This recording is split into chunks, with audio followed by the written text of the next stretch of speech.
I invited dozens of strangers to my daughter's 10th birthday party. My daughter Ivy has always been on the quieter side, and this past year at her new school, she just couldn't make friends like at all. I'd ask her about school every day and she'd just shrug and say it was fine, but I could tell she was eating lunch alone and spending recess reading by herself. 2 weeks before her birthday, I asked who she wanted to invite to her party. She just stared at the floor and whispered that there wasn't anyone. That night after she went to bed, I sat at the kitchen table staring at the dinosaur party supplies I'd already bought, and my stomach just dropped. So I did something kind of insane. I posted on our neighborhood Facebook group and 2 local parent forums saying we had a birthday party at Riverside Park Pavilion and families were welcome to stop by. Free pizza and cake. In my head, I figured maybe 2 or 3 families with bored kids might show up for free food, and Ivy could possibly make one friend. My sister said I was tweaking, but I didn't see another option. The morning of the party, I told Ivy it was just going to be small with family because I didn't want her getting her hopes up if nobody came. We got to the pavilion around 11:30 and started setting up. Ivy was coloring at a picnic table when the first car pulled up around noon. A woman got out with 2 kids holding a wrapped present. Then another family showed up, then 2 more cars. By 12:30, there were probably 50 people there, and I was cooked because I'd only ordered 6 pizzas. Then I started noticing things that seemed off. A lot of the adults looked like they'd been crying. One dad was standing by himself with tears running down his face, just staring at all the kids playing. My sister grabbed my arm and said, this whole thing was moving weird. Then this woman about my age walked up to me crying. She was holding her daughter's hand and said her older daughter Emily had died 13 months ago from cancer and would have turned 10 this summer.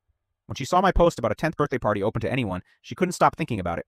She brought her younger daughter because she needed to feel that birthday party energy again, even if it wasn't for Emily. Before I could even process that, another parent came over. He said his son drowned 2 years ago. Another mom said her daughter died in a car accident. Then more parents started gathering around, all sharing their stories. That's when it clicked.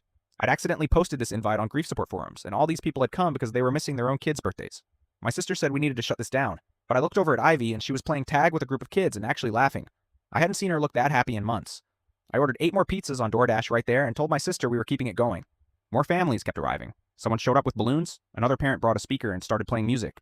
The kids formed this massive game of freeze tag that took over the entire park.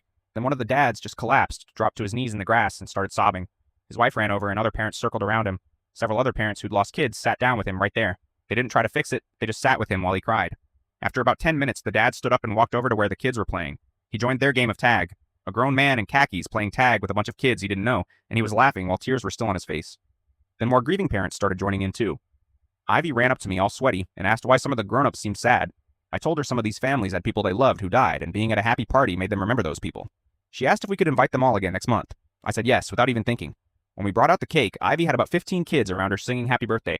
She looked at me with this huge smile, and I realized she had no idea these weren't planned guests. She just thought I'd somehow pulled off a miracle. After cake, one of the moms asked if anyone wanted to exchange numbers to meet up again. About 20 families joined a group text right there. Then one of the kids asked if they could do this again, and all the other kids started begging. We decided on the spot to meet back at the same park in 2 weeks.